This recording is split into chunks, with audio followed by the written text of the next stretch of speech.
Yo, what's going on, everyone? It's Brian and Jim here with Drink a Beer and Play a Game, and welcome to another episode of the Power Hour. Yes, hello, welcome to episode 136. Happy No Nut November to all of you kings and queens out there. Remember to stay strong, but it might be tough tonight because we have some awesome guests with us, and they're actually both returning guests. So we have Michelle from Petee's Power Hour and Dan from Console Wars. Or the little group of people that I got way too drunk around in 2-minute games. Guys, how you doing? I'm all right.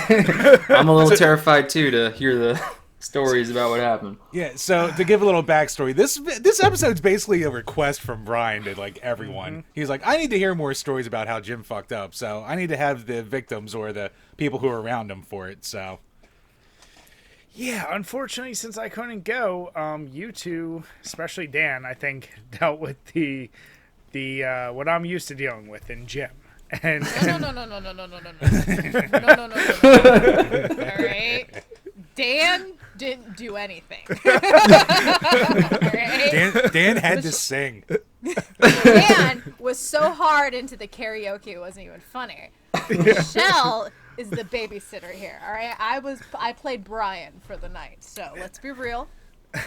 how quickly did you lose Jim? I know he wanders off like a toddler once he gets drunk.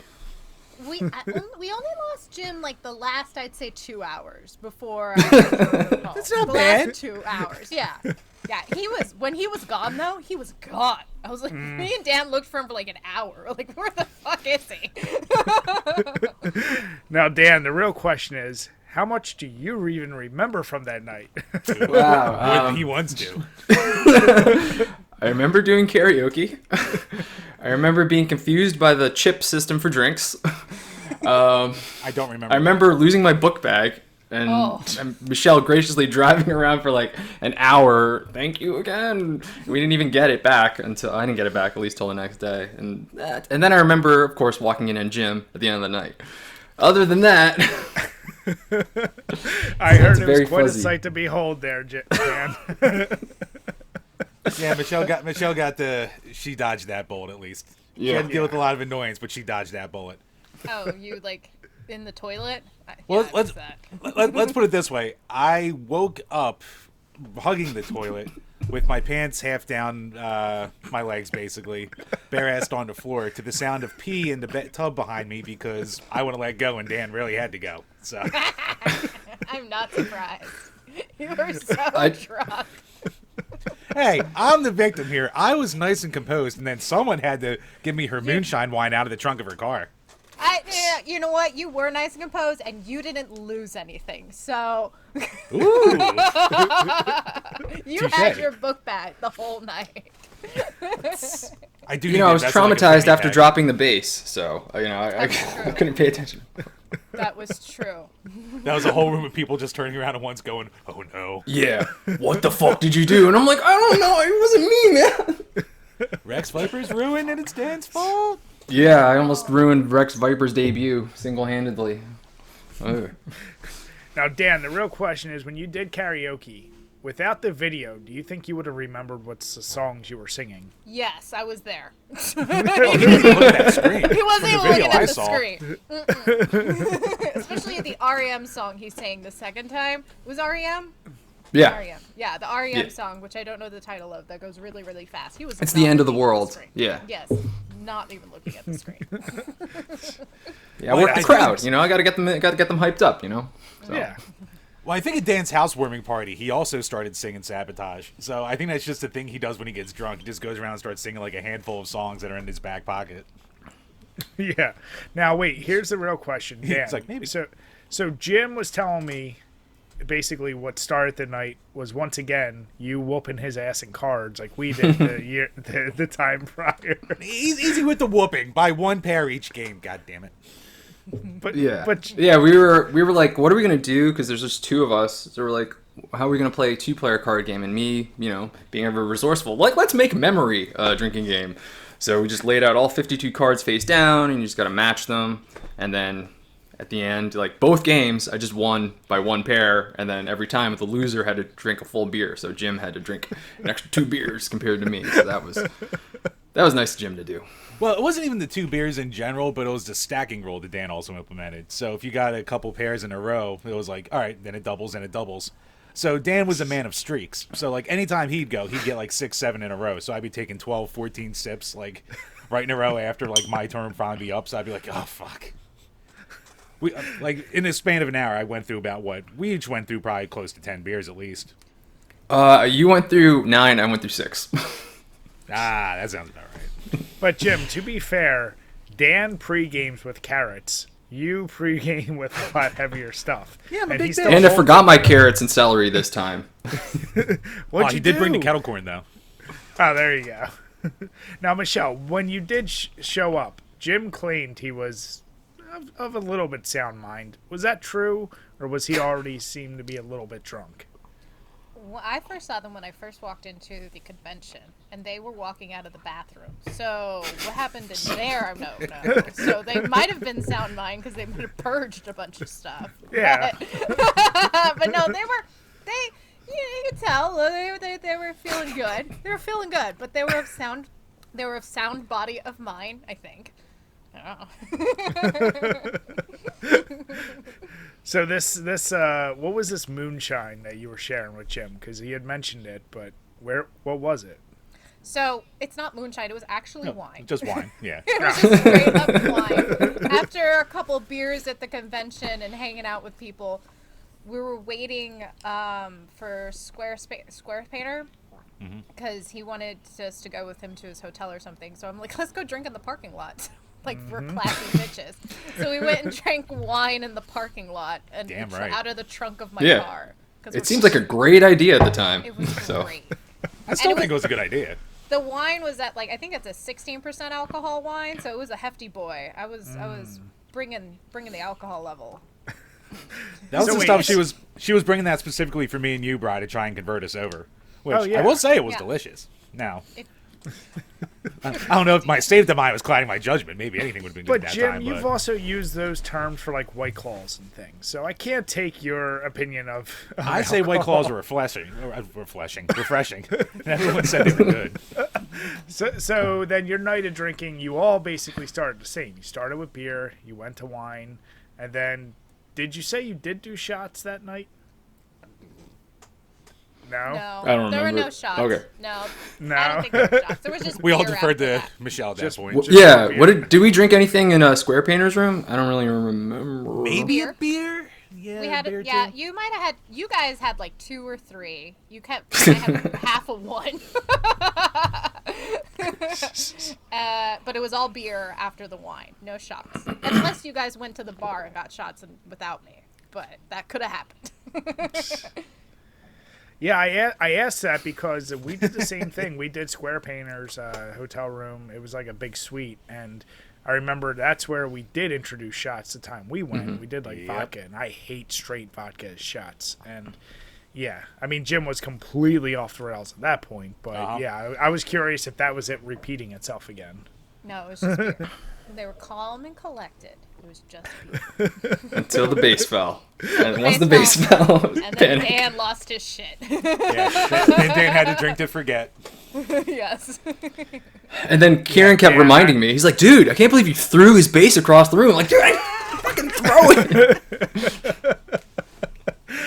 Dan, the guy that drops bases now. Yeah, that's apparently what I do. It's what these lead guitarists do. You know, they disrespect the rhythm section. Well, it's all right. play guitar. It's not that because Jim might have saved you because apparently he was bugging Kieran, kept telling him, "I work for the city. I can help you with your sewage." me, I'll give you the fucking name of a guy when you get. Yeah, I was being annoying. So there you go. He might have saved your ass there, Dan. Yeah, like I said, I was quite sad to miss out, but I could also tell very quickly once Jim was drunk, because the Jim drunk thing is he'll text consistently throughout the night, and then I'll get random, "Where are you at?" And then the follow up is like misspelled words all over the place, but I can like guess what he's trying to say, and then I answer and I ask a question, and there's no response till like 12 the next day. Like it's just complete silence. Yeah, I'm glad you guys got to see that, because now you get to see what it's like to deal with Jim at that level. I mean, Dan. I mean, already I've has. seen worse. So like seeing Jim like no pants around the toilet. I was like, yeah, I get it. You know, it happens. I guess. The funniest thing though was like you say your pants were like I don't know where your pants were, but I just remember at 3 a.m. like just waking up to where are my pants? I don't remember that part. I do remember. I And do then- remember sleeping without my what do you call it? My covers because I didn't realize it was on the floor. And it was ridiculously cold you in go that to fucking me. room. Yeah, Jim goes like, dude, I don't think I had any like blankets last night. I'm like, dude, look right on the floor. You fucking threw your blankets down there. And I'm sitting there like in a stupor at 4 in the morning, going, "Fucking cheap ass hotel doesn't even put blankets on the fucking beds." That is quintessential Jim, where he'll get mad at first and say the place or the thing is bad, and then realize, oh, I've been messing this up the whole time. Oh, I'm an idiot. Well, many such cases. So, Jim, was Michelle able to convert you? Are you going to convert to wine now over beer?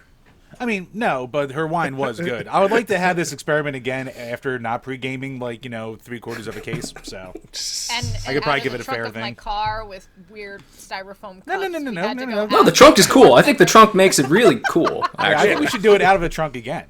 Okay. Yeah. Is it our own little trunk or treat? One of us will have the beer, one will have wine, and Yes. one will have There the we liquor. go. There you go. Yes. Yes. trunk or treat with wine. I love that idea. That Yeah. sounds fantastic. I think we can arrange that. Oh, yeah. Remember those 2 numb fingers I had? I guess What? No. I told him about it the next day. What do you call it? When he was still worried about his bag, I was like, "Dude, 2 of my fingers are numb." And he's like, "That's probably not good." And I was like, "Yeah, probably not." So it was these 2 fingers right here, and they're better, but they were still a little bit numb. Like the tip of this is What? still completely numb. I don't know what I did.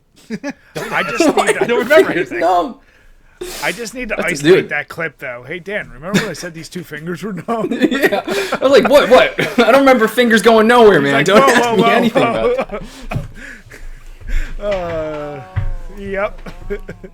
See, Michelle, if you had just walked in that room a little bit more, you could have been witness to. Oh, great. I was just glad Jim was able to get in and out of my car at the end of the night because I have a 2. The struggle was so real for him no. to get into the back seat of my car. And he passed the fuck out back there in this time. You could just hear him snoring, laying sideways. I was gonna say, did you have to help him in and out? Because I didn't. Good. I'm glad you didn't. Oh, Chambers. I'm glad I found you because apparently I ordered. That was another thing. I was like, "Oh, did I get back by Uber?" You're like, Dan was like, "No, Michelle drove us back." I was like, "Oh, I have a receipt for ordering an Uber." It's just like, I don't fucking know. I was like, "Oh, that's $30 down the drain." And wait. By that point, Michelle, was Dan completely gone too? Like, who, in your estimation, who was more gone by that point? Jim.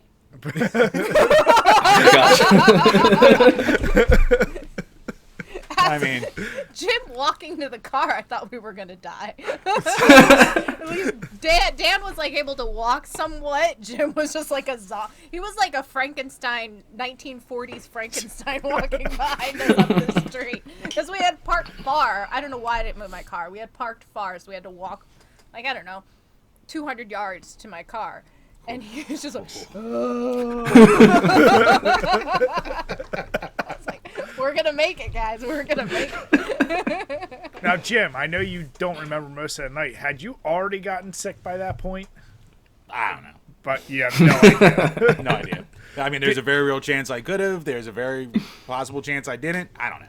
Didn't only thing you I say, remember though, like, you from- kept getting waken up throughout the hotel, though? I got woken up a few times by people going, "Are you okay?" And I was like, "Yeah, I'm just tired." And like I woke up, I'm in one random spot, passed out asleep, and then the next time someone woke me up asking if I was okay, I was in a different spot, and I was in a chair outside randomly, and I was like, I don't know how the fuck I got here, and then somehow they found me. So Well, that's the Dan move. That's where I have. Yeah, I to usually him. pass out in random Yeah, spots. he likes to pass out on chairs outside, and I almost had to bodyguard his ass, like pick him up like he was Whitney Houston, because he was so passed out that one time. I was like, "Come on, man, You're like, no, I'm good. So Michelle, You was should have. Brian. I would have sang karaoke for you. Yeah, exactly. Lord, the karaoke. I love my karaoke. Well, like I said, I definitely want a good redo at some point. So, yeah, I'm so like I said, I know Dan has seen it, but Michelle, I'm glad. Well, I feel bad for you, but I'm glad you got to see it. I'm glad she saw it within reason and not everything that Dan had to see. So, I know Jim real well. His fingers are numb to prove it. Exactly. some could say intimately well. I don't remember the numb fingers thing, man. I think you're making that up. I fucking wish I was. Yeah, Dan, he is complaining. He's like, I think I got nerve damage. I don't know what happened to my 2 fingers. I was like, that would be Jim. Like, he's got to explain to his work he can't come in because he passed out on a toilet. So let me ask you guys, what do you got tonight? Because I know what Michelle, well, at least I know what type she's drinking, but it looks like Dan is actually sipping on a little whiskey. If my eyes. Yeah. Thought I'd change it up and go a little Metallica, man. I'm drinking the Metallica Blackened. Ooh, I never actually had that one.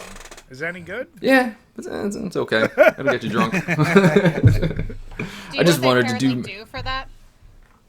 No, what is that? No, so they play Metallica music while the whiskey is aging, and the sound and the vibrations are supposed to help accentuate the aging process for it. The real question is, do we know which Metallica music they're playing? I don't know. If it's the new shit, nah. They should have that like stamped at the bottom, like brewed with load. It's like, fuck. Bad batch. Hey, Load introduced me to Metallica, so don't be hating on Load. It's not their best, but it was a great introduction for my 12-year-old ass self. And you know what? It is a lot better than a lot of what came after, so I'll give it that. Yes. Jim, all you did was sing Saint Anger for the longest time. Brian's why I just bring a trash can to my gigs now. I don't need a snare drum anymore. Now, what about you, Michelle? What you got? Like I got- said, I'm glad to see you're drinking beer, not that wine. You're going to laugh at me. Uh-oh. I'm drinking hard kombucha. So wait, is that what percent alcohol is that? 6. Is it really that strong? Holy shit! Mm-hmm. I've never had it. Like, what is it? Like, give me a taste profile I would understand, because I don't even know. Have you ever had like apple cider vinegar? Oh yeah.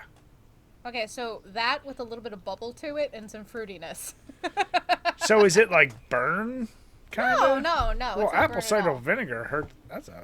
Yeah, but that's sweetness to it, but that kind of sourness that you get with the vinegar, Gotcha. that with some carbonation, and this is a honey ginger lemon with low sugar.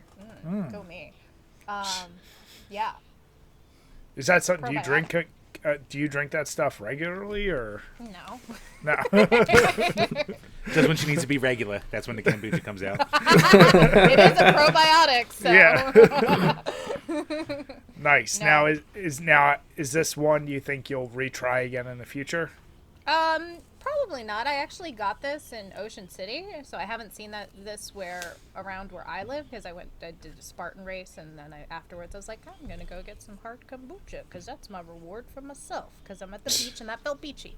So yeah, I don't think I'm gonna have this again, at least this particular kind, but it's okay. Yeah. It's good. Yeah, I know a couple people who drink, I guess, the non-alcoholic kind, and I just started seeing them popping up in my beer stores. I never tried it, but I'll be honest, with your endorsement, I'm probably not going to try it now. Aww. Well, do you like sours at all? Oh, yeah, definitely. Okay, you might like this. It's like kind of soury like that, that kind of cidery feel. I'll give it a try. Buy one can. Come on, buy one can at the beer distributor and then try that's it out. All right, Exactly. all right. I'll give it a go. I'll give it one go. What you got tonight, Jim? What do you call it? I have got from the Melvin Brewing Company the Back into Haze Hazy IPA. So it comes from Alpine, Wyoming. Dancing on the can. Yes, it is. Okay. Breakdancing on top of a boombox. So Okay. Yeah, back in the day, back in the haze. You get it. So 6.5% alcohol. It tastes like hazy IPA. So far, so good. There's been so many at this point. It's like, this is one of the ones I got from that tap room out in St. Louis where they just had shit from all over. So they're like, oh yeah, do you have this one? I was like, I've never had it. So they threw it in there. But yeah, it's good. Nice. If you like hazy IPAs, you'll like it. If not, then it won't probably turn you. But hey, it's good. I'm drinking some shit that could be described as liquid dessert. It's from the Saugatuck Brewing Company out of Michigan. It's their blueberry maple stout. It tastes like blueberry pancakes. I don't know what else to say, but it's 6% alcohol and it goes down really smooth. So if you like blueberry pancakes, I take it Michelle does not like blueberry pancakes. Jesus. I just don't understand why you want that in a beer. It's not so much you want it as much as like you see you see a certain flavor and you go, let me see if they actually make it like okay. I've had some blueberry beers that are actually absolutely awful. I've had one that no longer is being made, Wild Blue, that I actually liked. This is interesting. I've had plenty of syrup beers and stout and like blueberries. Never had it together. It's different. I'm not going to say I'm going to get it again, but it's like, it's just too heavy. It, like I said, it literally tastes like I'm drinking dessert. So it's not something I'm going to have that often in the future. But maybe when we do our trunk or treat, we're going to bust some of these in the kombucha out.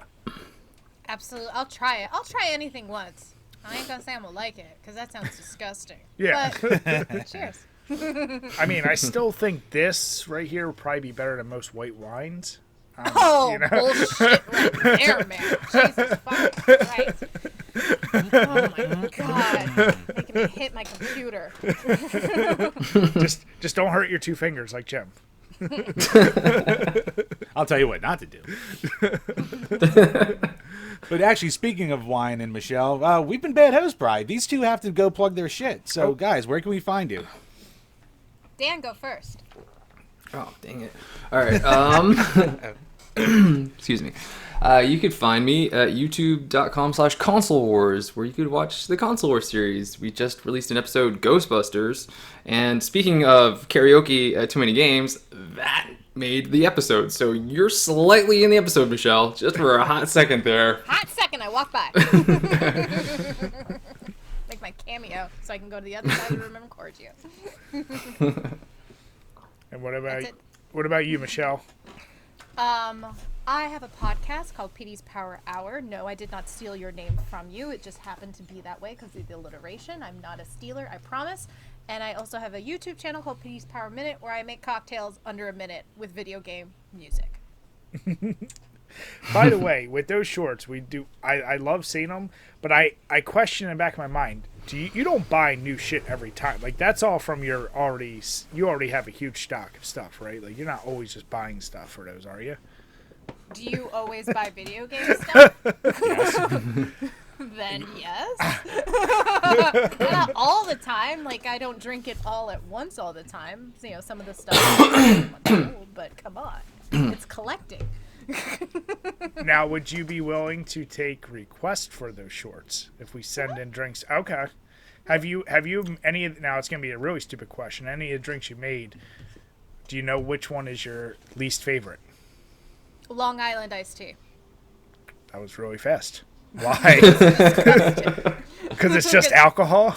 Because it's 7 different types of alcohol with like a Coke. A splash of Coke, and that's supposed to be iced tea. And I've never been a fan of Long Island iced teas to begin with, and like making it's fine, but All right, so what was worse, doing the short for the Long Island iced tea or doing the podcast for Fireball? Fireball. You're more over Fireball at this point? I hate Fireball. Fireball's disgusting. I don't like cinnamon liqueur crap. Now, were you always like that, or did you just have one night that went a little too hard and now it's tarnished forever? No, I feel like I was always like that. It's not like Everclear where you know when you're in college and you just can't drink that shit anymore. You know. Or High C. Well, I was gonna say, well, yeah. But no, I was gonna say the shit that I think of like that was absolutely disgusting. But we always talk about is that goddamn 99 bananas, because that shit was like pure syrup and it just artificial banana flavoring. Why we thought that was a good idea? It was terrible. Yeah, no. Because it was cheap. That's why. That's why the answer was for everything was back then, because it was cheap. No. I don't like the artificial flavored stuff at all. Straight whiskey like Dan's drinking, which is a hefty pour, Dan. I do have to say. This is no. I'm not insane. I am putting a lot of water in these. That's my hangover. I swear. It's not my third one yet. What? Like That's how I get no hangover in the morning. All the water. Ooh, I like that. 1/4 whiskey, 3/4 water. Interesting. Nice.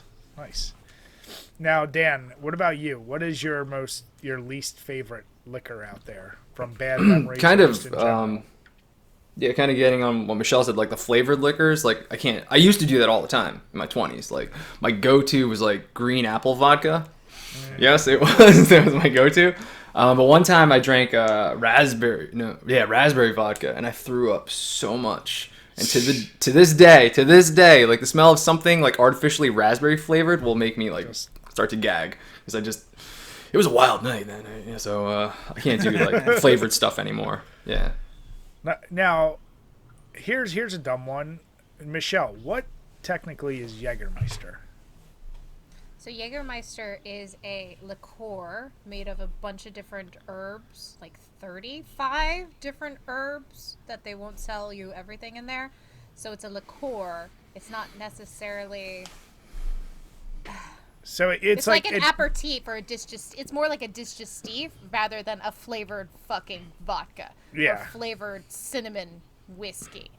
You know what Gotcha. I'm saying? It's actually gotcha. made out of actual plants. So it's almost like a gin.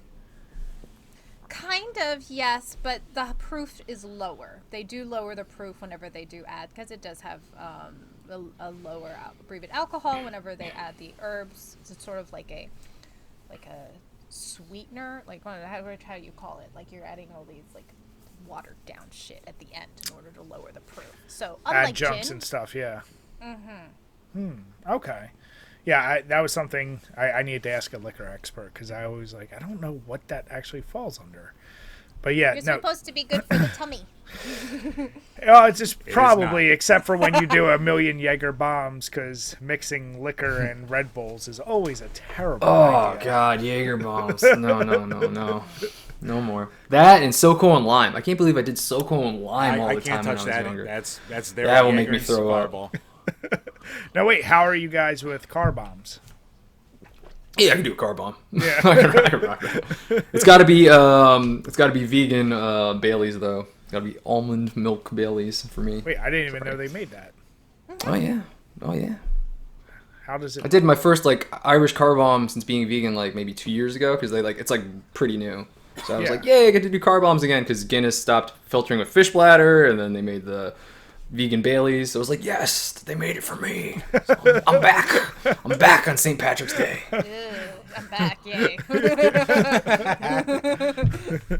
Nice. I know. I like hearing that. But so okay, then Dan, what is your? If you had to say your go-to, is whiskey always at the top of that list for your liquors? What do you mean, like go to?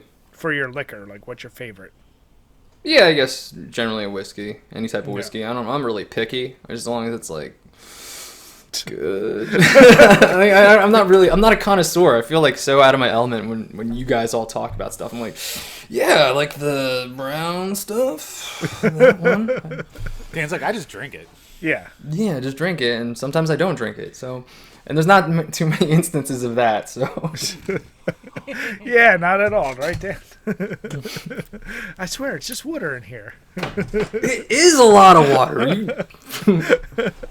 All right, you don't have to explain yourself. to Empty us. water bottle right here.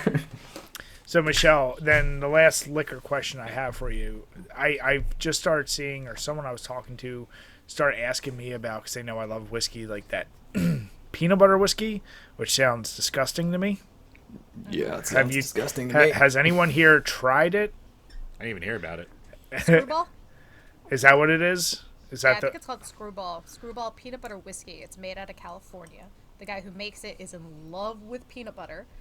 And so they created this sort of... It's How lower in proof. love. Oh, very in love. Very, very in love. His fingers are sore because of it.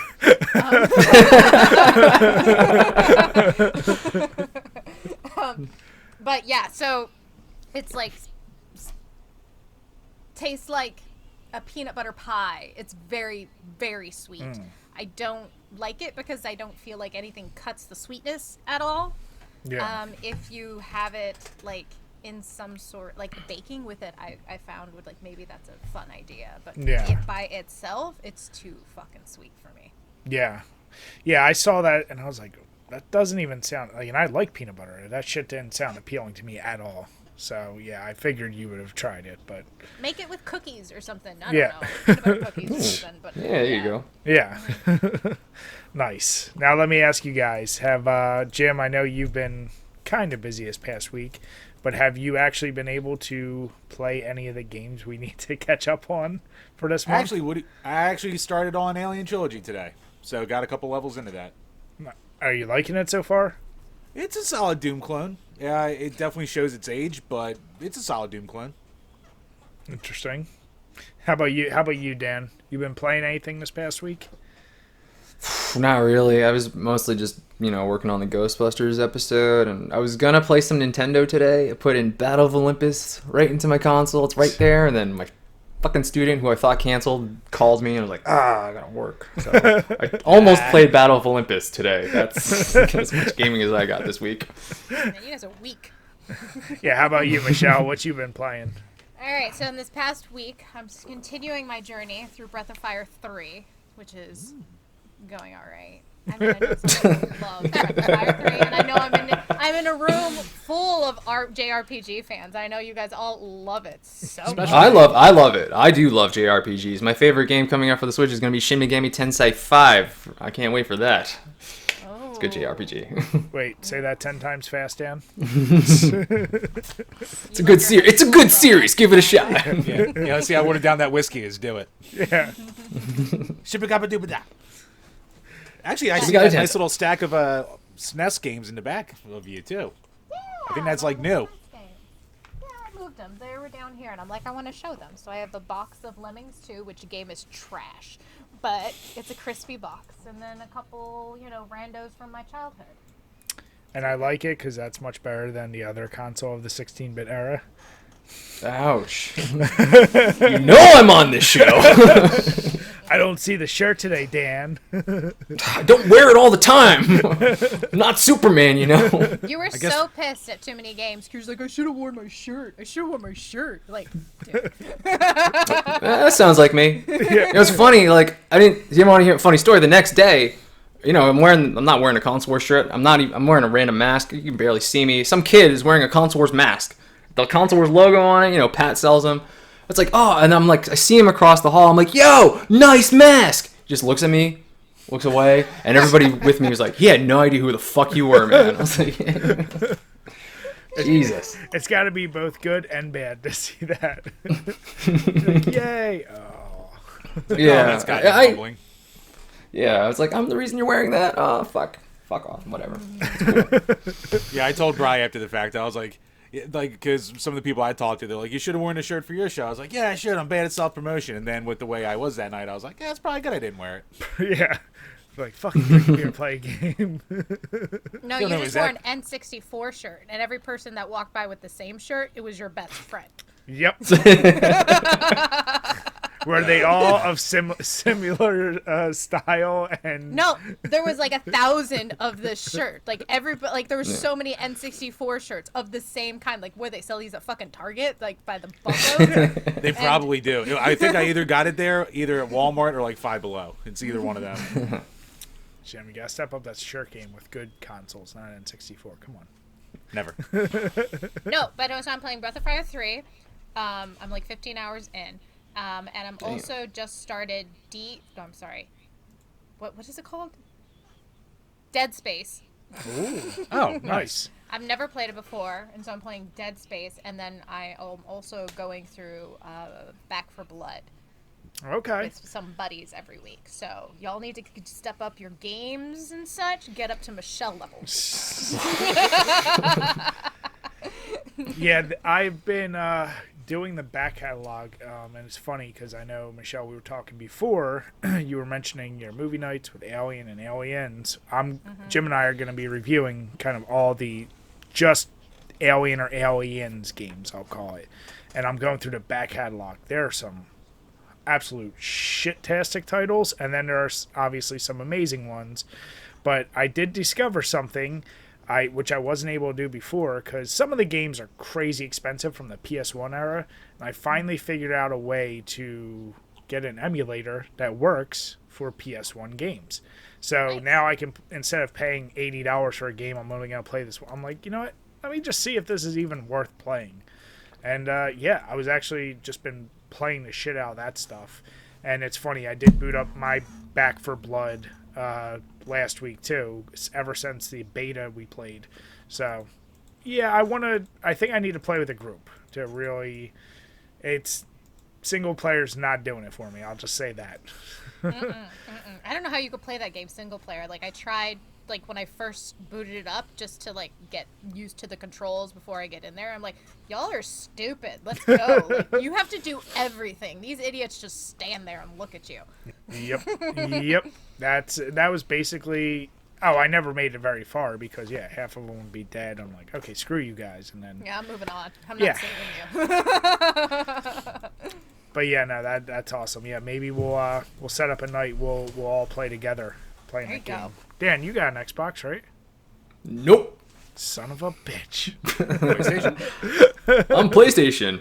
This is console wars. We doing this? All right, Chambers. So what questions do our awesome patrons have this week for all of us? Patreon.com/DrinkABeerandPlayAGame, where for as little as $2 a month, you can ask a question that we will answer on each and every single one of these Power Hour podcasts. So, first up, from Gamer Astral, thoughts on the N64 emulation issues on Switch Online? Is anyone shocked that Nintendo fucked it up again? I mean, really, like it would have been more of a shock if it's like, went off without a hitch. It turned out great. Everyone got great value out of this thing. I'm sad for people that were hoping for more from it, but I'm not surprised at all that it turned out the way it did. Did any of you get it? The additional subscription cost? No. Nope. It just doesn't seem, even though, as Jim has pointed out, it is, in the grand scheme of things, still cheap per month. It's just not worth the value at all, in my opinion. Yeah, I mean, like, there's no button mapping. The online connectivity with multiple players apparently sucks. So, yeah, I mean, it's Nintendo doing online shit, so the usual. But unfortunately, I'm a 64 girl, so I could care less. They could have made it as cheap as they wanted to, and I still wouldn't get it. I'm like, meh. Yeah. PlayStation. Yeah, exactly. Much better. And Jim, I know you're still going to end up buying that stupid-ass N64 controller for the Switch. when it's half off, I'll do it when it's half off. Not paying $50 for it. When is it going to be half off? Yeah. It will. If it does what the Nintendo and the Super Nintendo controllers did, it'll be half off in a year or two online. Because eventually this is they not just... the 90s, sweetie. This is No. 2022. No. The Switch and NES and Super NES ones made for the Switch. Those eventually went half off. So just you wait. Just you fucking... This is going to be a thing I'm going to be wrong about again. God damn it. Jim loves that terrible controller. He needs that N64 dick in the middle of his hand just so he can keep playing his games. Yeah. Now I can't feel it with two of my fingers. Yeah. How are you going to press the C buttons now, Jim? How am I gonna caress it without the tactile sensation? Damn it. Good question, Astral. But yeah, like you said, I'm sad for anyone who my connection's was fucked. excited. Yep. Next up from Game Whisperer. Thoughts on the Evercade console versus the handheld? The console looks cool. I mean, does anyone here besides me know about the Evercade?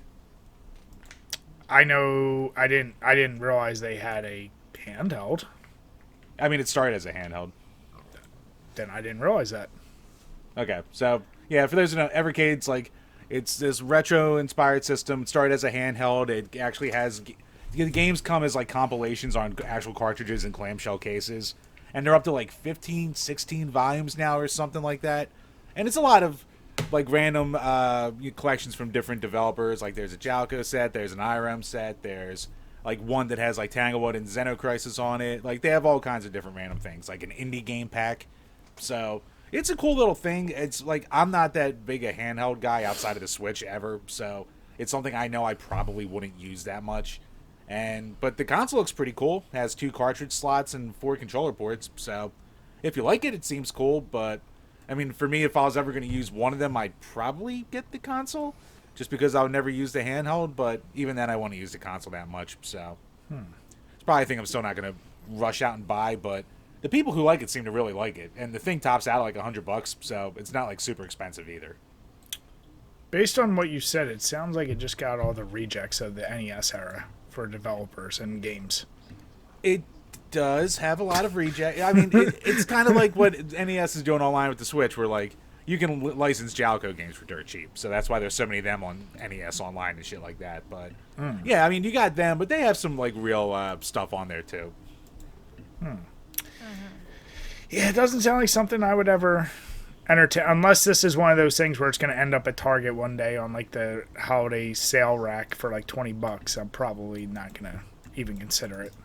Yeah, I don't think it's mass produced like that. So I think it's just like, you buy through their store or Amazon, something like that. But everyone who likes it seems to really love it. It's one of those things that seems to be like really big with like the European side of Twitter, but like America, it's like, yeah, it's kind of cool. Who cares about those Europeans? Come on. Right, Dan? Yeah, Dan says it all the time. He's always bashing them. Wait, sorry, my internet is really shitty right now, so I'm losing a lot of the conversation. I'm sorry. Oh. You just had a really interesting effect right there, Dan. Yeah, your internet's popping in and out. Fuck. Why is it doing that? Stop downloading that other stuff in the background. I'm not doing nothing. He can't hear us. Wasted. Poor guy. No, but Michelle, is that something that at all seems like it would pique your interest? Nope. Not at all, unfortunately. I'm so mainstream and not even funny. And is there JRPGs on this thing? Probably not. So me no interested. Yeah, they probably wouldn't. They don't have class like that. I'm classy. Wait, JRPGs in class? What? It's probably just knockoff shooters that Jim would be like, these are good games. Exactly. Oh, I'm sorry. Real games, not, menu simulators where you press A and sit through 10 minutes of, like, awful story. Sorry, Jim. Some people like story. Awful story. All right? What awful story? Obviously, there's thousands of games out there that have amazing story and have good gameplay that is engaging. Just because you think you sit there and mash A, no, there's strategy to it. God. Oh, God, sometimes I have to hit B so I can cancel the fight. Oh, no. Lord. I have to collect the 4 elements so I can kill God. Rinse and repeat for 30 years God straight. is bad. Listen, Michelle, Jim is that guy who would like the peanut butter whiskey. He would. I probably would. I love a good Reese cup. Fuck all you.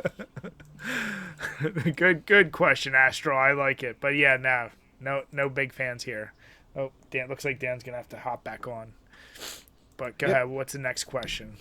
Yep, next up from Eric Lewacki. Do either of you guys own a high score on a classic arcade game that's significant, like Pac-Man, Donkey Kong, Galaga, etc.? I did at Barcade for a while. Fuck, what game was it? Oh my god, I'm completely blanking. I want to say Centipede, but I don't think that's right. It was some system it was a game that like I remember like I was like I'm gonna dump all my money in tonight, and I got on the board. I haven't been back there in years now, but for a while there I was like, yeah, I'm on the board, highest score. But I've never like had the dedication or a place that was close enough to me to be able to keep going back. So that was probably my closest. What about you, Michelle? Probably Galaga, probably because the apple doesn't fall very far from the tree. So, like, for example, we were at too many games and we're just waiting in line to get in. And you're waiting in line in the arcade room. Mm-hmm. And then I'm with my dad and my sister because they both love collecting video games and such. And my dad just goes, wait here. He walks away and goes play Galaga for 20 minutes and comes back and he's like, that machine was shit. I'm like, okay. He's like, the buttons were lagging. I'm like, okay. You're like, all right. See, we have our priorities straight. Make your children wait in line for you while you go play video games. I see how it is. I like it. So, Michelle, obviously, if you want to be the favorite daughter, you have to buy him a Galaga cap now. You know this, right? Well, yeah. Well, he I think he has one, so I don't need to get him anything. Should have known. Loves Galaga. What about you, Chambers? I mean, I didn't really get to go to arcades a lot as a kid, so I never had the chance to set a high score at any of those places. I mean, maybe like my top on Galaga back here is just like shy of 130,000. You can't use the goddamn Galaga you have behind you as you're the only one who plays it. You're like, I beat myself all the time. I'm dating my own personal high score. It's got to be a little bit more with like competition with other people, Jim.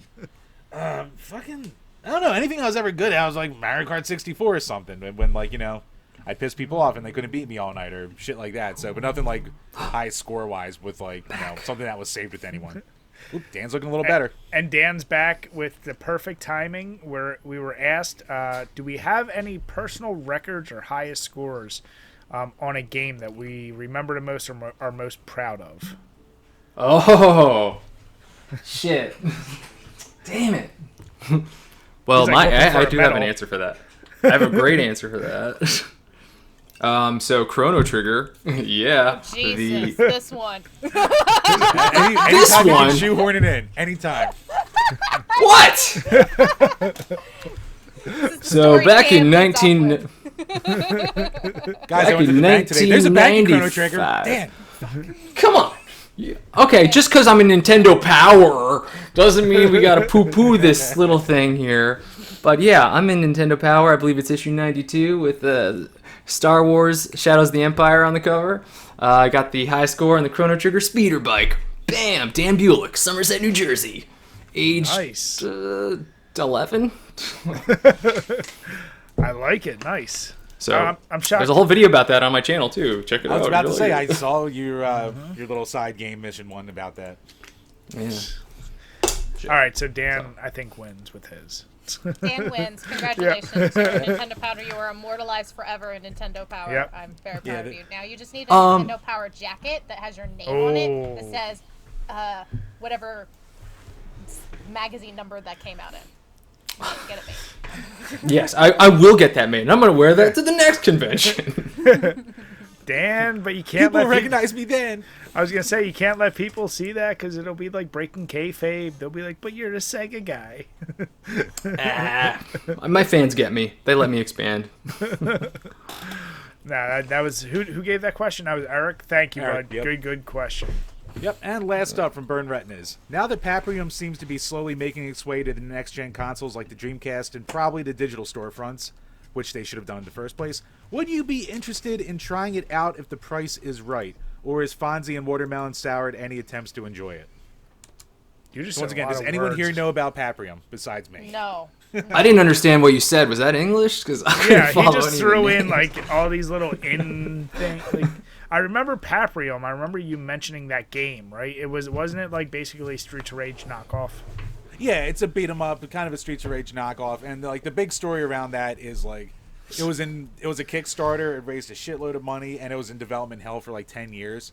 And for like a good 5 years, it was basically like completely radio silent, and everyone's just like, "Hey, we got ripped off."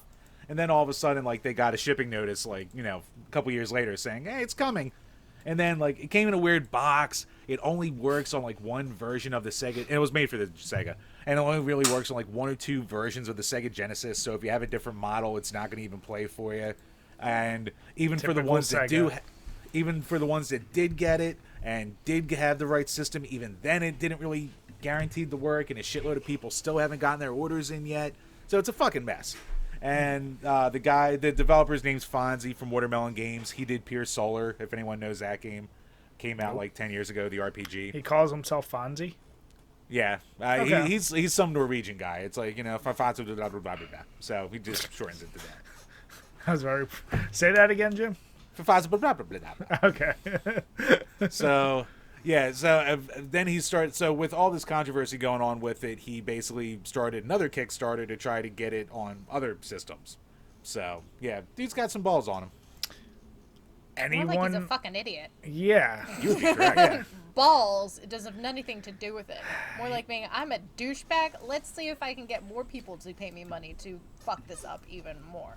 Is what it sounds like. Exactly. And the thing is, like, if you didn't get in on the initial Kickstarter, you can still buy it. Apparently, good luck getting it. No, and he's charging $130 fucking bucks for it too, for a Sega Genesis game.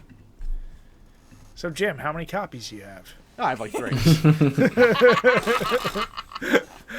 I mean, this just come on, people. Like, don't feed into it. Don't buy it. If you look at this track record, there's no way it turns out good or okay.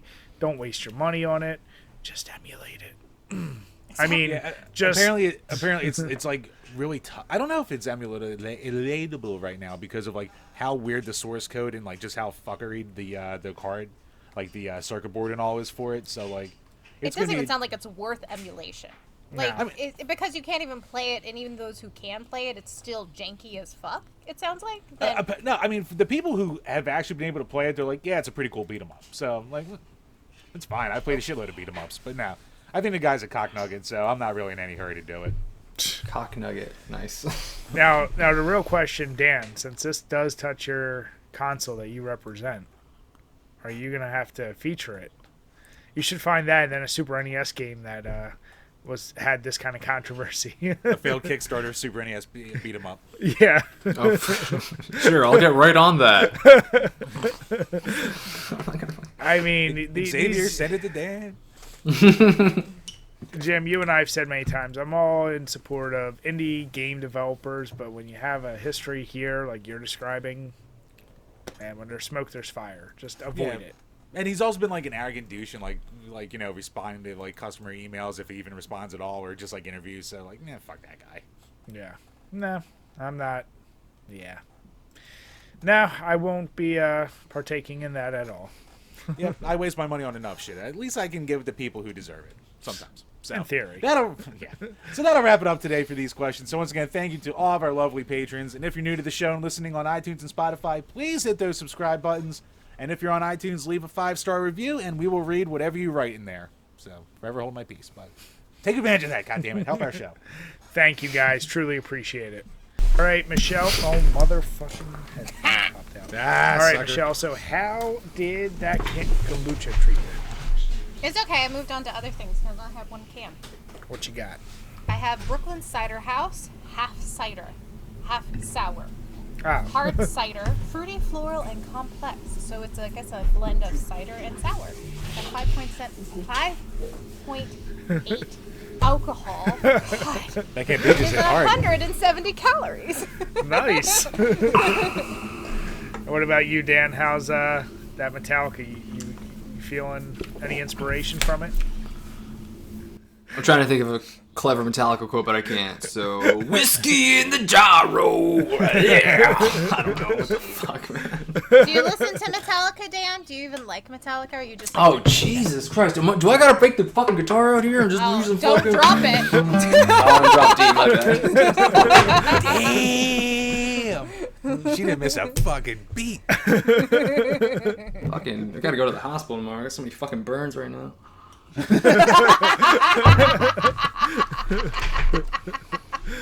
What about you, Chambers? How'd that breakdancing haze treat you? It was fine. If you like hazy IPAs, like I said, it's fine. It's unremarkable. But I've moved on to from the Ska Brewing out of Rancho, Colorado, the Pink Vapor Stew Sour Flavored Ale. So, got a little... Vapor Stew? That's that what they looks call like it. a Fun weird can. Oh, And yeah, Vapor very Stew. nice and very, Pink. very bright. yeah. That's a bright boy I like right pink there. drink. Blood. Yeah. How's it taste? Ooh, it's pretty nice. Nice and a little subdued, not overly tart, but I'm gonna have to see whatever the flavor profile is supposed to be. Brewed with apples, ginger, carrots, and beets. Hey, it's like half up Dan's alley. Yeah, I could drink that. Beets in a beer, though? That Start peeing red. Yeah. Yeah. Had some Did asparagus. have They a were real beast joke stink in an too. episode of Console Wars, so.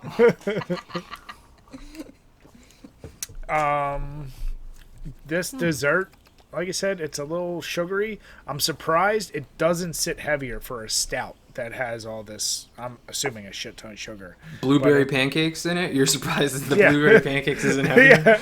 Yeah, I'm surprised. I'm like, not getting full yet. But yeah, it's interesting. I won't go back to it because it's a little too sweet for me. But if you like blueberry pancakes, it's a perfectly fine beer. I'll say that. Good for brunch. Got it. Yes. Yeah. Or if you're 7. It's a perfect beer for a 7-year-old. Damn it, Jim. Perfect age to start. Yeah. Jim, Jim, gotta don't be start drinking sometime. and drugging. All right, Chambers. I actually can't believe this is really starting to come up more and more, but we covered this a week or two ago, started talking about more of this bullshit NFTs and games potentially. Yeah, it was last And- week. Yeah, and here comes Ubisoft just saying, like, yep, we may be developing play-to-earn blockchain and NFT games. Yeah, they literally went, like, because there was, like, some article last week that was like, yeah, NFTs could really make an impact in games. And or Ubisoft's like, hey, you know what? That's a good idea. We're going to start doing that. Fuck, no. Yeah, so, I mean, Michelle, I know we talked, you were even asking a question about NFTs, but Dan, I mean, do you know anything about this shit? Jesus, I know nothing about it. I fucking watched 3 YouTube videos just to understand what the fucking NFT is. The fucking, the bridge or the block thing. The block. I was like, Blockchain. what is this Yeah. shit, dude? I was like, I'm going to be so out of my element on this fucking podcast. I still don't understand it, but I kind of get it. I don't know. Not really. I'm going to drink. Here we go. Dan, just buy some Ethereum and draw a picture of a monkey, and that's basically it. Now, here's the weird part of it. Forgetting what those things are and like trying to define them. The fact is, initially there was a whole bunch of bullshit. I think it happened last year in Russia or something, where they figured out that like people streaming games off their PCs were actually in the background. There was a virus that caused them to be mining cryptocurrency without them knowing about it. So it was using other people's PCs to do this shit they didn't even know they were doing. And here comes video games basically saying, you're going to play to earn these crypto things that can earn money. And it's like, that just seems like a really fucked up way to now take video gaming and I mean, it's enough bullshit. We see DLC and little microtransactions and shit in games. This is taking it to a whole nother level, and you're like, what the fuck? So, kind of sad to see that shit's probably gonna be what happens. But yeah, I don't know. What do you guys think about it? I think it's bullshit. I like it. We need to go back to the days where we're not connected to internet for our games. Yeah, I'm old. I want to go back to the old days, except when I play with my friends every week and like Back 4 Blood. That's okay. But yeah, like I just don't understand like, the whole concept of it too. Like you're owning, like oh, I'm gonna own this NFT or this something within that NFT, and I own this thing. When in reality, you don't own jack shit. And in how you make money off of that, or how somebody makes money off of that, I have no fucking idea. This is beyond my simplistic, basic bitch brain. But it's just. It sounds so sketchy and sounds so stupid. Like, why would you throw money at this thing to something that you do not technically own, and that will be taken away instantly? It's like what was like not that this is a great example to it, but these NFTs will hit a high and then it'll crash so hard, like Squid Game's crypto. Yeah, it's going to have that rise and crash, and it's kind of like. Trading cards in the 90s, comic books, like all these things that there are some Except still, Pokemon. Yeah, well, Pokemon's a good example of one like that, and like some of those cards, like Magic, can still sell stupid crazy. But you had people like wasting their entire bank accounts and like Cabbage Patch Kids. That's where I'm going to have my savings from, and you know, Beanie Babies. Oh yeah, all that stupid shit. And this is going to be another one where someone's like, I'll waste all my money and get these NFTs and. It's richer people figuring out a way to run these scams that make people think like, oh, I can get in on this and turn everything around. No, you can't. Do you guys dabble in that kind of crypto bullshit thing at all? Other than like buying Bitcoin, like when it was Yeah. hot and shit. No, like, because 90% of it is a scam, and you either, best case, you're going to hit a little bit of it, but like the type of money you'd have to put into it, nobody I think in this chat has. So it's like, yeah, it's just another form of like online gambling, essentially. Yeah. That's what I think of it as. Like, I have no idea how that shit works. I'm like, I'd rather just fucking play poker, have fun, and gamble my money away that way than invest in this shit. I don't understand that. Well, the bigger problem with NFTs, they said, creating them and transactions with them are like so friggin' wasteful that like the energy it takes to do a transaction could power a small city for like a couple weeks, and it's like it's really bad for like how much energy it takes to like do these transactions with them, and that's why some of these video game companies are catching a whole lot more shit. They're like, you know how much like energy you're wasting with like trying to now promote these things. And then you'll see companies all of a sudden pull back. They're like, whoa, we didn't realize. And, you know, yeah, it's a shady thing. See, you guys just don't get it. See, oh my God! You can't put your trust in fiat currency. What you really need to do is set up a crypto wallet and then get on the Ethereum network where it'll generate a certain code behind a JPEG that you own. And it's actually more valuable if you think about it than an actual liquid asset. So because it's the thing that you can really future-proof. So, God, I fucking hate crypto, boys. I love that so many got scammed out of like hundreds of thousands of dollars for that Squid Game crypto coin that came out. That was like, nothing. Like, most of them was nothing, but, like, I guess they made, like, a little faux one, and then, like, everyone's like, oh, I'm going to spend $100,000 on it, and then, like, it tanked immediately. Like, anything else, like, it's like when Doge got really hot, or, like, what's happening with Shiba Inu right now. I know too much as it is, but, like, because I know people who are Jim, like, you're deep in that hole. You're like, dude, you got to get in on... You got to get in on that Shiba. I'm like, dude, I'm not going into another fucking crypto. Jim's like, I've wasted enough of my money. I was the sucker already. Although I do wish I wasn't such a fucking glass-handed bitch, because if I just held on to my Bitcoin, I'd be positive right now, because it rebounded, because it always rebounds. The NFT thing, though, the idea is the weird thing where you can look at it back to that whole trading card. It's an online trading card.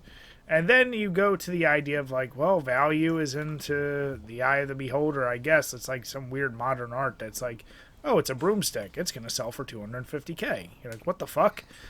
So it's like if somebody's out there stupid enough to buy this shit from you, I guess more power to you. But like I just say for the casual, don't get involved in it. Well, then we're getting very similar to like the gaming and grading system. Then, like, what is the value of gaming? Then, Yeah. what is the value of these NFTs besides some people driving up the prices because they are the ones with money and they're going to drive it up in order to make money? It's that same sort of concept then, and it's just like, fuck no.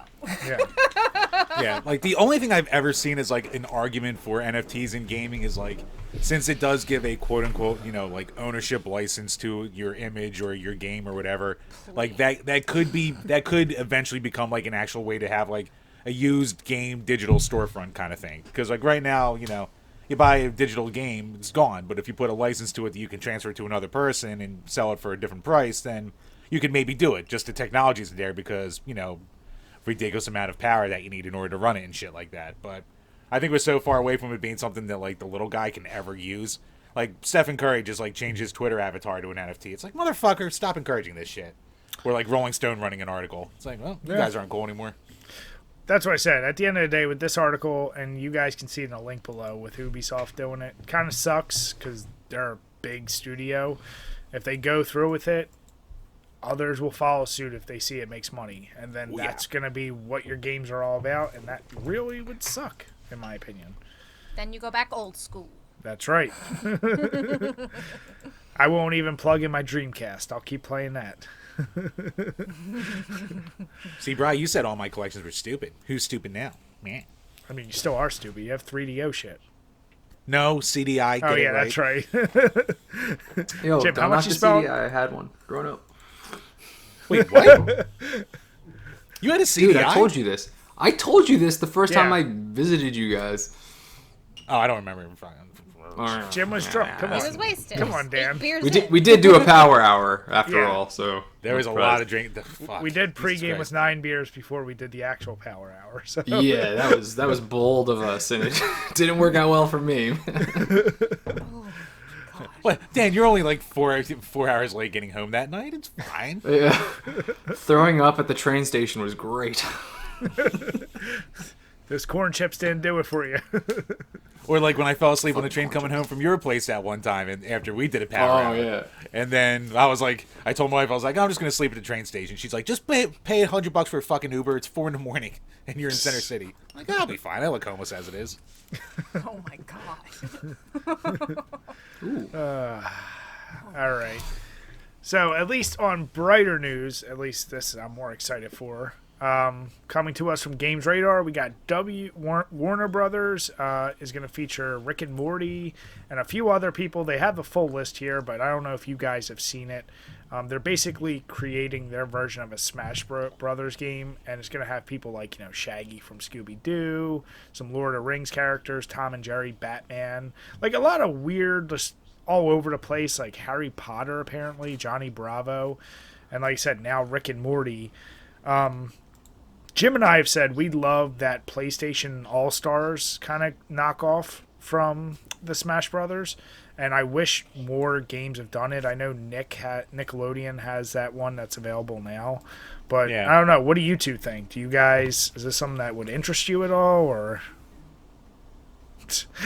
I'm not a Smash guy, so like I don't really give a shit. But I mean, if people like it, they like it, so that's cool. But it's not for me. It's never for me. Real? You never. Yeah, I don't understand. I don't understand how it works, and I don't really care at the same time because I'm lazy. So I just never got into those Smash games, but it's cool. Like Warner Brothers, like I looked up a bunch of Warner Brothers like properties, because like what you sent me. So I was like, if Beetlejuice is a Warner Brothers property, I'm Yeah. about Beetlejuice and that shit. I'm gonna Yeah. play it. But, Michelle, you're giving the big no. I mean, Warner Brothers stuff in there is fine. I'm not a huge Rick and Morty fan. Like, I watched the first couple seasons or whatever, and it's fine. But, like, if you're going to have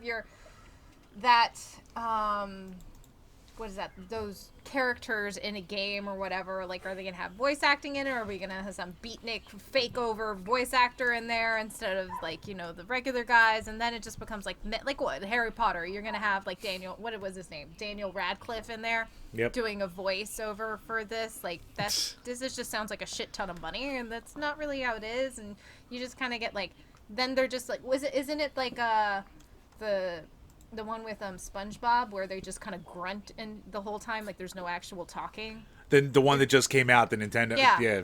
Apparently, like there's like no voiceover, so everyone's like, yeah, this was really weird and like empty Yeah. sounding. I imagine that's how it's going to be, because unless you just get the B team on there. Yeah. You know what I mean? Which is like, It needs a budget. Like you're gonna need to have a budget Yeah. for all these licenses and to make it good. Like that's what Yes. that's what fucked over the Nintendo game. It didn't have a budget, and they were just like, oh, here's like $40 million. Try and make this work. It's like, God, shit. yeah, they're just like trying to grab you in terms of like, oh, this is SpongeBob in here. People will play it because of that. Whereas Nintendo, Nintendo, you don't even have voice actors anyways. You have freaking Kirby going, meh? Like, I could fucking do that. But you know what I mean? Like, these characters are cartoons in a media on television, so you kind of expect at least some voice acting. Even with Mario, like, the voice of Mario guy who was at too many games. Like Chris Pratt was there. Chris Pratt. yeah, man. We hung out, you forgot? Shit! God damn it! But have you guys? So the only thing that makes me happy is that it is NetherRealm who has done the new MK games, and they did the Injustice games, so those like DC fighter games, and those are really well done. And I remember like in the DC game, they got like Teenage Mutant Ninja Turtles in that game. Like they got a few interesting IPs in there. So like I know the game will be fun. But to your question, will it have voiceover? It'd be really cool, but like we're all saying, I doubt the budget's there. So you're probably going to get knockoffs of those voices and stuff. But I don't know. Anything to knock Smash down a little bit, because that community's Oh, you ain't never knocking Smash. It's Nintendo. Nintendo shit don't go down, it go up. I know, unfortunately. But that Smash community has a certain history, if you will, and they're not the best. No. But apparently it's over now, since now we're stopped announcing new characters. Yeah. Apparently. For now. For now. A year from now, we're gonna announce a new one, but. All right, then wait Danny, here. you just wait. I got one for Dan. Danny, you just bought mad that for all the anime sword characters in Smash, no one from Chrono Trigger ever got in there. Is that why you don't dabble in there? What? I don't know. I just never like got into Smash. Like everybody, like every fucking like party I ever went to was like, let's play Smash, and I'm like, okay. And then I suck at it, and then I just die, and like I don't get it. I don't understand the rules. I never took the time to understand the rules. I don't know. It's just I'm not a fighter. I am a story. You're a lover. I'm a Yeah. lover. Dan's an artiste. I'm an artiste. I'm a romantic. What can I say? I don't like all the violence. He's like, I'll show you some Guitar Hero like you've never seen. I'll show you some regular guitar. Actually, speaking of the old party games and shit like that, we're all around the same age. Like, Dan, during the, because I know a lot of people who play, like, or hardcore about real guitar, like, when Guitar Hero's out there, like, man, fuck this shit. Like, everyone thinking they can do this now. Were you, like, apathetic? Did you hate the games? How'd you feel about them? Oh, I fucking love Guitar Hero. I was huge into Guitar Hero when that came out. Am I frozen? Shit. No, you're right. It's getting Okay. yeah, cleared up. Let All right. go. Oh, don't sing Disney. We'll get sued. No, I love the Guitar Hero stuff. Like, I was huge. I loved it for two reasons. Because A, it was a fun fucking game. And B, I just started being a guitar teacher. You know how many fucking kids thought, I'm good at this, I can learn guitar. I got so many fucking guitar students because they thought Guitar Hero is just like a regular guitar. So many disappointed kids in my lessons. Love it. Like, wait, I gotta make an actual chord with this? What the fuck? I actually did hear about, like, how where's so the many more buttons? guitars- What are these things that hurt my fingers? The strings. Press down on them. Yeah. But I can do Dragon Force, now I can't do Mary Had a Little Lamb. What the fuck? No. Nice. No, I loved Guitar Hero, and I'd still love that shit, but you know, just don't have the time. You know, Guitar Hero is the thing that, like, I break out now, like, once a year, and, like, after, like, 4 hours, it's like, fuck, how did I ever do this before? Like, you just feel drained by the end of it at this point. Like you physically, mentally, you're just, like, dead. It's like, I guess I need to be, like, 20 and a fucking stoner to get through this as much as I did. Well, Jim, you had to skip class for something. No, I mean, if it wasn't that, it was going to be something else, so. All right.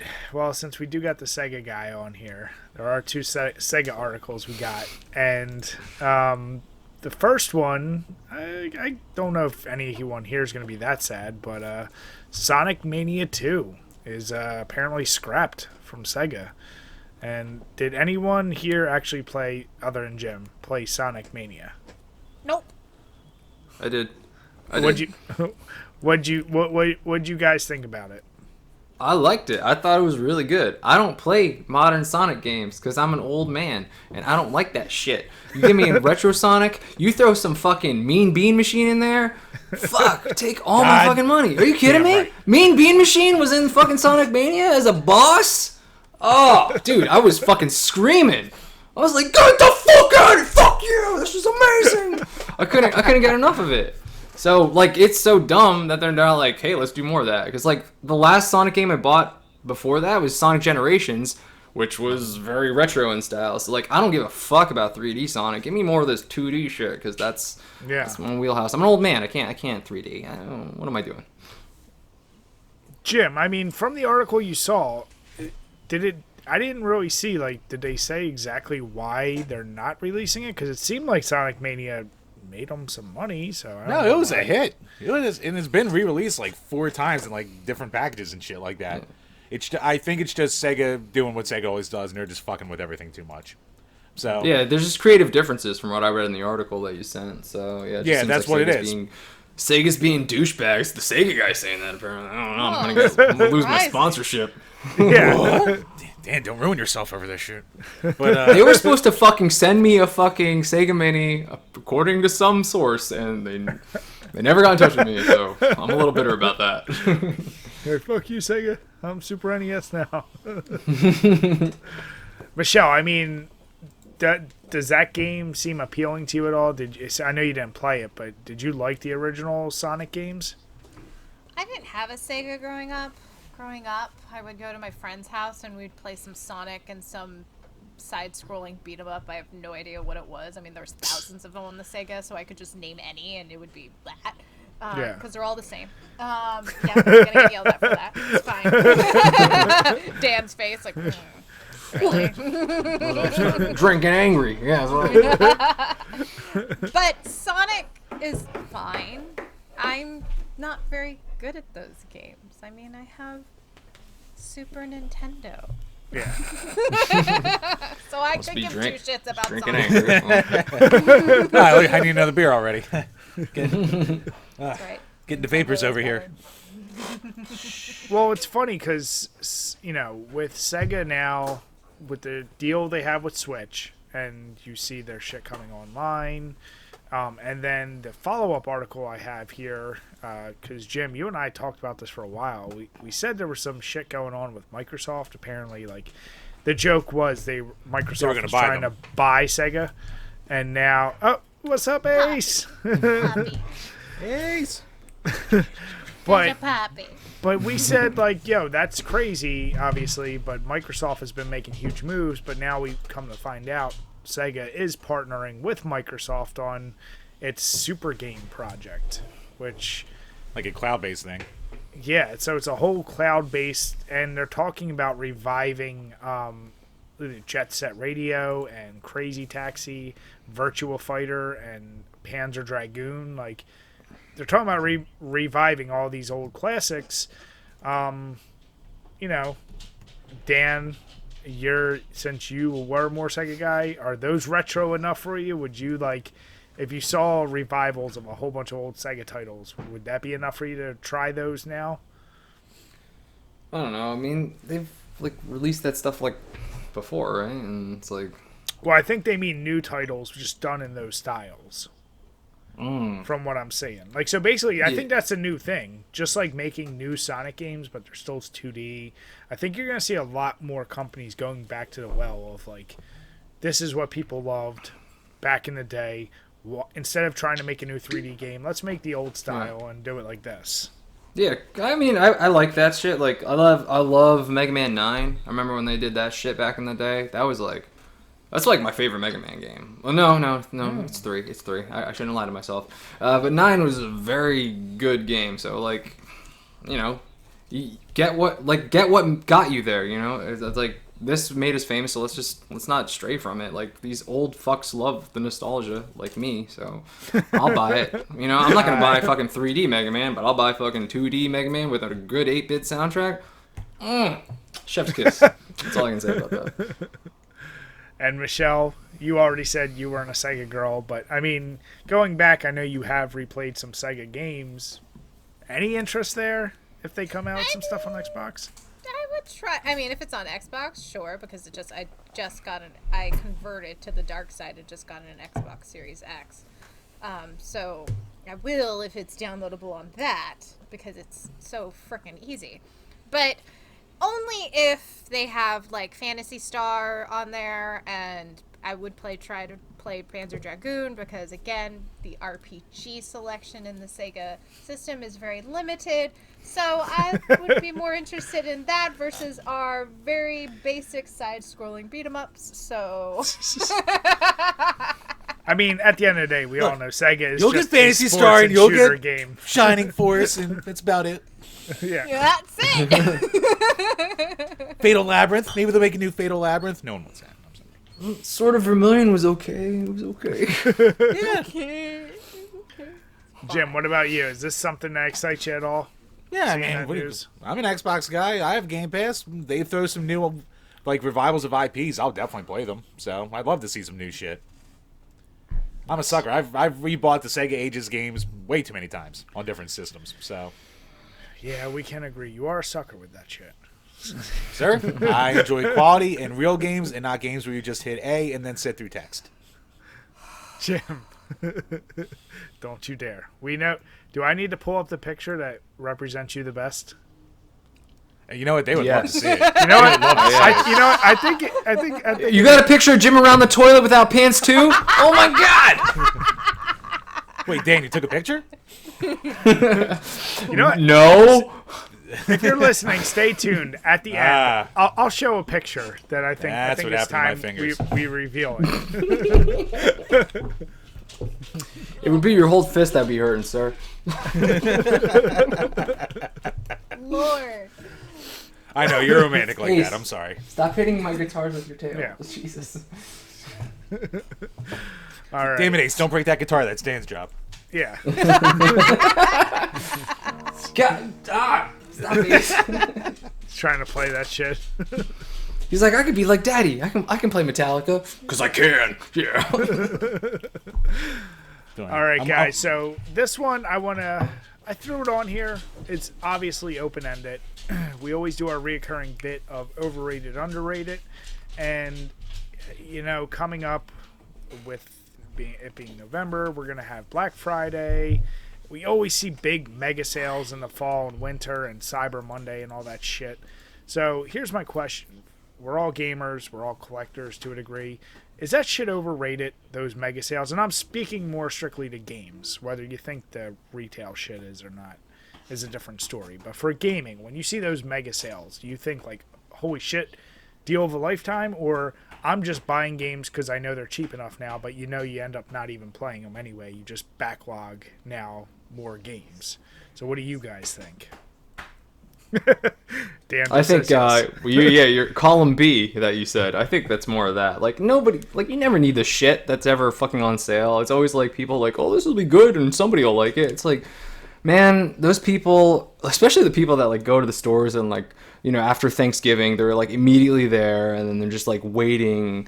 And then I don't know. I never got that shit. Like, I don't think there's any fucking deal like ever that would make me just like want to like, I'm going to just stand here for 12 hours and being cold because I'm going to save like a couple $100. Like, fuck that, man. It's like, if I can't afford it, I can't afford it. I don't need to like wait for the amazing sale. Like, I don't know. I was never like that. So like, definitely overrated. Fuck that shit. No. Yeah, Dan only wants you to support NFTs.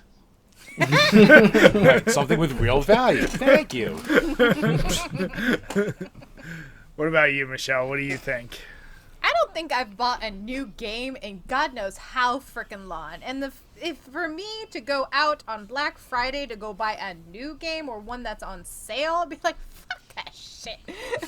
Come on. And it's never going to be as... I feel like, especially with video games, they're never going to be as cheap as like every day on Amazon or Walmart or any other online buying thingy. You know what I mean? Like, it's not like buying a fucking TV. Sure. Oh, yeah. True. So, no.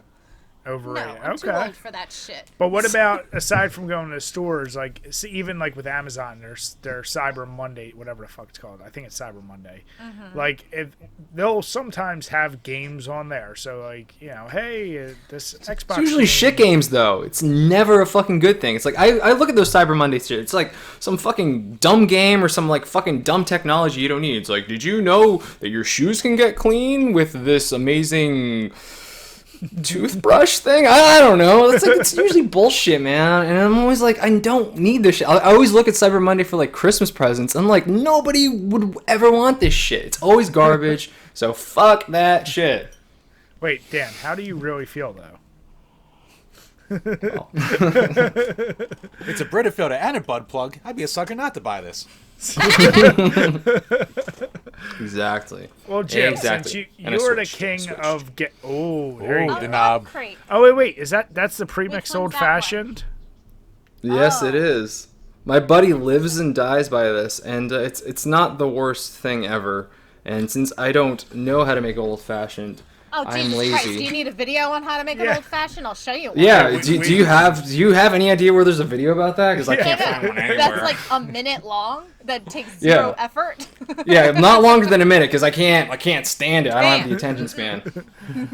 No, that I've never tried the pre-made old. I love making old fashions. I never tried the pre-made stuff, but Knob Creek I actually really like. I think that's a little bit of an underrated one. People I think overlook.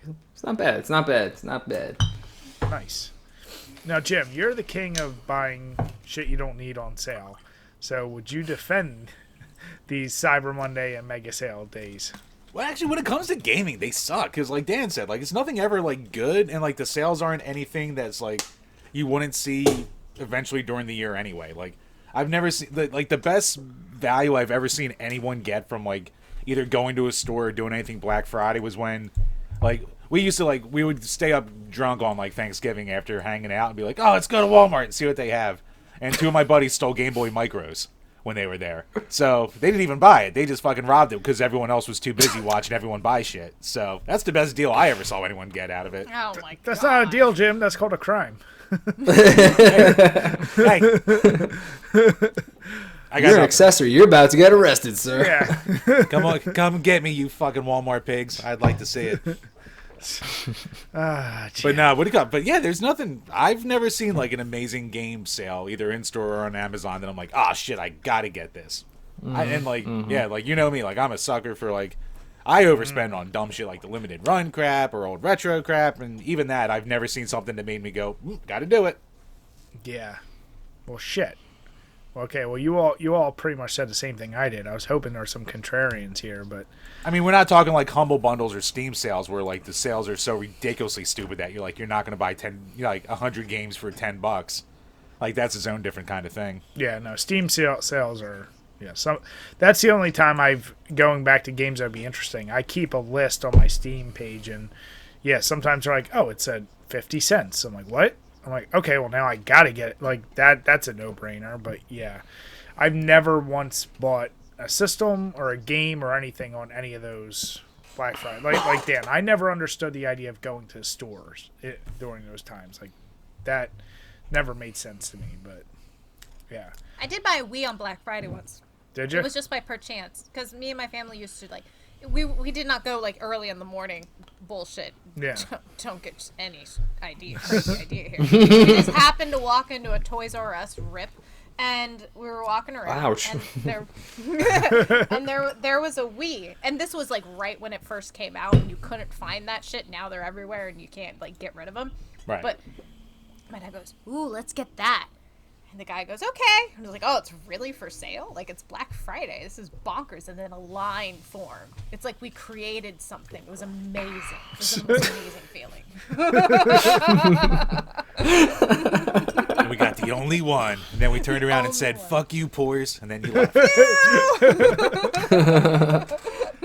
Dan, not that you would, but if you happen to be this year, you go out and you're like, oh, I'm at the store, it's Black Friday, and you see that Sega Mini, even though you were owed one, and it's on sale, are you getting it?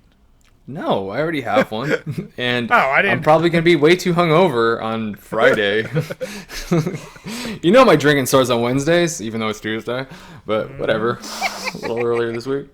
Dance starting now. I started yesterday. By the way, fuck the Giants. God damn it.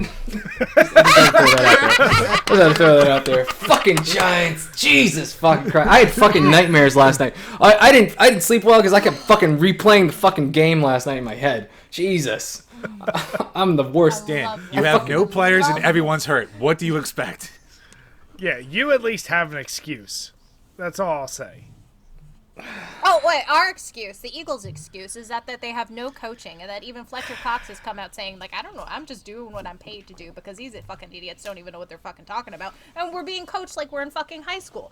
That is the Eagles' issue. But That's also Joe shit Judge about too. them. He's making them run laps. He's like, you got a poking penalty, run a lap. It's like, what? We're running laps? What the fuck, coach? Joe Judge doesn't know how to judge. He doesn't know time management. I fucking hate the Giants. I'm gonna drink. Angry drink. Wait, I gotta Dude, check. I The was, Flyers I was, blow the I was game. livid last night. I was Oh, livid. yeah, check the Flyers Yeah, score. let's see what. I'll let you know. So wait. This has turned into a sports podcast right now. Yeah. Yes. So. Sports. Nope, they're still up. They're still up. 102.5, The Fan. So wait, now you brought up a good point, Dan. I did, and since we got Flyers you guys win. on, That the Giants suck? Yeah, the Giants really suck ass. I get it. Well, yeah, most New York teams do. I mean, come on. God damn it, you're right. All right, so you mentioned Thanksgiving and drinking, and since we have Michelle and Dan here, I'm curious. What does, you can even say it pre-day or day of, what is your drinking schedule like? Are you sticking to the same shit all day? Like Jim and I, obviously, we tend to be more beer, and me personally, I'm bourbon heavy. But with you two, what is your kind of main drinks during the Thanksgiving day, and when does it start that day? You go first, Michelle. Oh, I get to go first this time. Okay, so usually I run a turkey trot, and then after that I start cooking because I'm always the frickin' person who cooks. So I'm from like 7 a.m. till 7 p.m. My ass is in the kitchen. And I usually start with champagne because my ass ran 5K in the morning, so I want to celebrate myself. I like to thank myself for running. Oh, Thanksgiving! Yeah.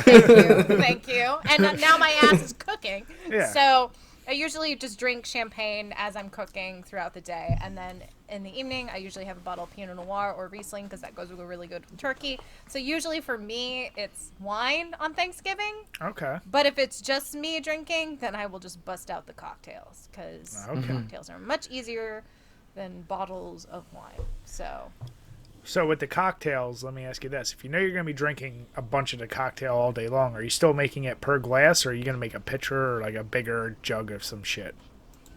Per glass. Because what if I want to change it to something different? Like, I very rarely do the punch bowls. Like, I don't know why. Punch bowls just don't do it for me. Something about, like, making singular cocktails, and even I'm a snobby-ass bitch who don't even, like, combine into... Cause when I used to bartend, you'd make, like, two drinks into one shaker thing in order to expend less time. I don't even like doing that anymore because your measurements are fucking off, and I'm a douche about it, and so... So, okay. Interesting. All right. So Dan making faces over here. What? No, it's- Dan's going la-di-da. Dan's I like, caught some words. Dan's like, I'm over here measuring my water to bourbon ratio. I'm pretty sure I got it right, just like that kid in Can't Hardly Wait who knew he wouldn't get drunk. Anyway, What about you, Dan? Oh, is it me? What's your go-to? Is it me? Yeah. well, Thanksgiving's usually, family and all. So it's usually wine, just like Michelle, kind of, and try to split it up between my dad and his wife and Sam's parents, and Sam's dad used to make his own wine. So we used to he used to make his own wine like every year. It was like this huge annual thing. So we used to just drink his wine like all the time, and with also like a nice side bottle of port. That we would do. So usually for me, Thanksgiving equals wine and port, and I dig it. I like it. Chambers, what about you? Ah, fuck. See, back in the day, course. That's what it'd be over my parents' house. But yeah, so it really depends at this point because who I go to first, because my parents live 5 minutes from me, so I can get loaded over there. It doesn't really matter. But we also make multiple stops during Thanksgiving, so there might be a time where we go down and visit some family and down in Center City, and then we'll go up to my parents, and then we'll go all the way up to Bumblefuck to my wife's sister's house. So if I'm going all the way out there, that's like an hour drive each way. Like with all the driving, I try not to get too smashed because I'm the only driver. So I kind of have a little bit of responsibility now, especially with the kid in the back seat. But yeah, I mean, if all goes according to plan, I basically wind up at my parents at the end. So, being there in general, I need to have a few beers, and then after the full day itself, I'm just fucking pounding. So it's just normally a straight beer day, just so I'm not mixing and matching. All right. Yeah, I've said every year Thanksgiving is always a tradition for me. That's my first Mad Elf of the season. So it's 11 or 12% beer. I think it's 11. It's like a cherry dark. It's a dark Belgian cherry beer with honey. It's really good. That's my kind of go-to. I'm not pounding them. I'm like having, Yeah, 11%. sips. I hope you're not, man. Yeah. But that'll be my go-to. And then like throughout dinner, it'll either be beer or wine. But at the end of the night, usually, especially if I'm seeing my brother, it always finishes with like at least a glass or two of bourbon. Like it's something we have because we both like that. So it's gonna be one or the other. And if it's super late, maybe like Irish coffee. But like it's just like a slow played, and I very rarely get super drunk either. Like it's like a steady buzz all day long with that higher alcohol percentage shit. But yeah, I don't know. I've never thought about having though just straight wine all day because I always get headaches off wine all day. That shit fucks me up. No, my father-in-law's wine was pretty fucking tight. Like no fucking hangover from that. He knew how to brew that shit. He's not listening. You don't have to lie. No, it was great. It was great. Sam's in the other room. You better say something nice. This wine was just shit. You both would enjoy that. I guarantee it. No, I'm sure. The homemade stuff, especially like if it's like an old Italian couple, like they always make sure it's like the good stuff. So like they don't fuck around with that. So I'm sure it's like he's quality old school crap. Italian with that shit. Yeah. Dude, I'll tell you, the only Italian shit I hate is grappa. Because grappa's like vodka. Yeah, it's That's why you hate It's it. fucking disgusting. When I was in Italy, like that, they gave us complimentary, like, there you go. They gave us some complimentary, and my wife took a tiny sip, and then she gave me hers too, and I was like, I'm gonna fucking puke this awesome meal I just had up, because, ugh. But yeah, that stuff, that and sambuca. Sambuca can burn in hell. I don't like that either. I don't like black licorice, and that's all that is in syrup form. Damn, that's a lot of water in that. See, I told you I put a lot of water in that shit. I fucking don't wake up with a hangover. I fucking wake up tomorrow. Everclear, get the fuck out of here. I wake up in the morning singing like a Disney princess. That's how fucking good I feel after this shit. Wait, what's your go-to song then? Because now I'm curious. Well, I was wrong because I usually just sing West Side Story, so I shouldn't have said Disney. Damn. So wrong. Dan just walking around the house snapping his fingers. Story. I feel pretty, oh so pretty.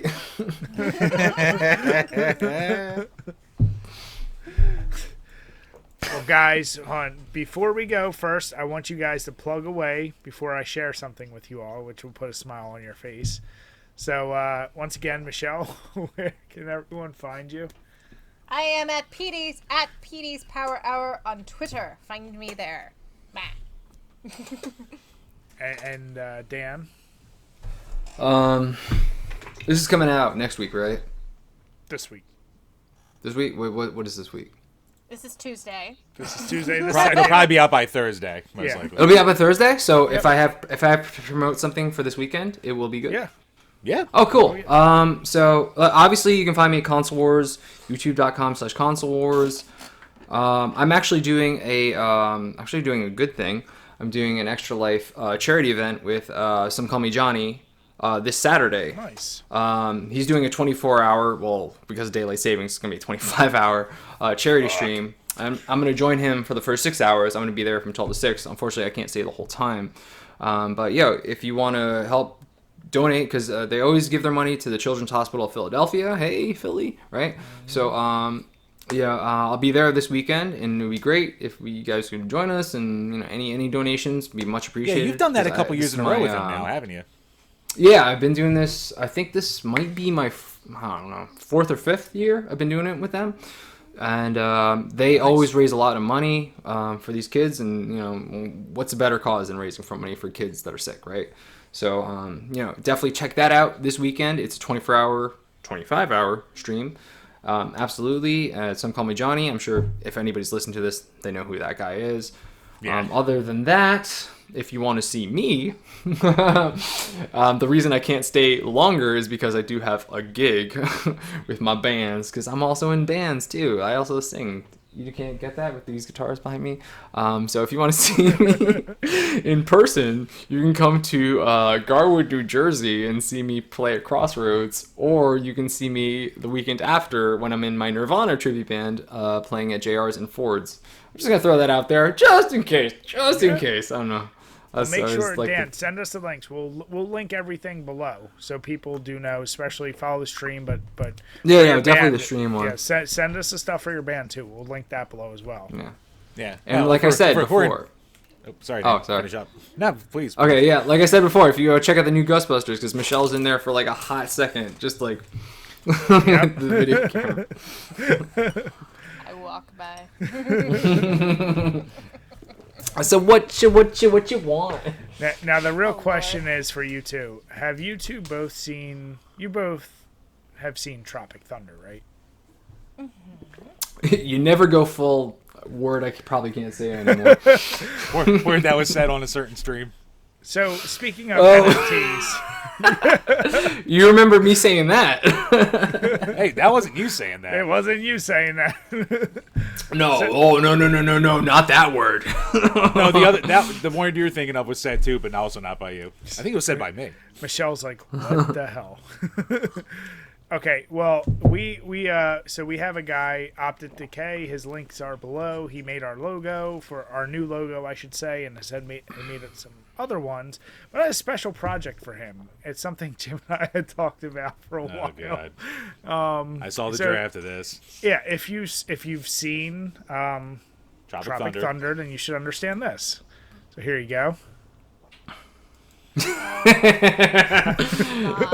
Like I said, you never go full R word. So this is my show. You never go full retard, but that's what he did with me. God. You can notice the TurboGrafx controller is upside down. I'm surprised it's not an N64 controller, honestly. It probably. I mean, yeah, that actually Either one probably would have worked better.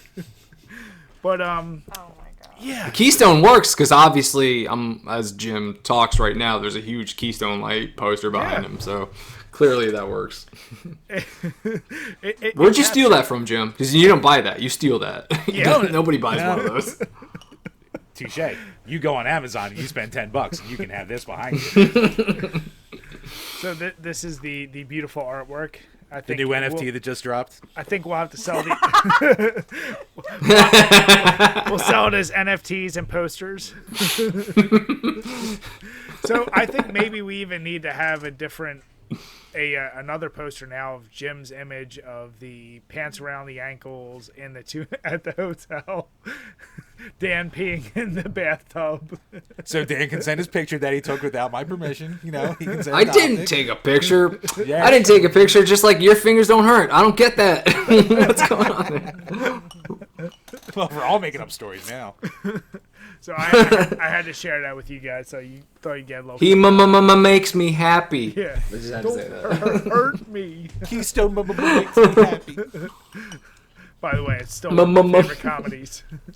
It's a great movie. It really pushes the envelope in a lot of areas that would get canceled today. It's like when Without Bri a smacks doubt. me during the reviews, and I go, "Don't hurt me." So, guys, we want to say thank Michelle you. being really quiet during this. Yeah. The smart one.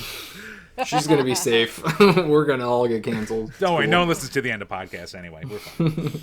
No, thank you both for coming on. We truly, truly appreciate it. And, yeah, we definitely have to have our trunk or treat with all types of alcohol, see how bad we can get Jim again. It's not a hard thing to do. Shit. It is not. It's so easy. For someone who's been drinking as much as you can, Jim, it's still amazing how quickly you've never built up a tolerance for alcohol whatsoever. I hit that event Horizon where I destroyed my liver so much that there's no tolerance left.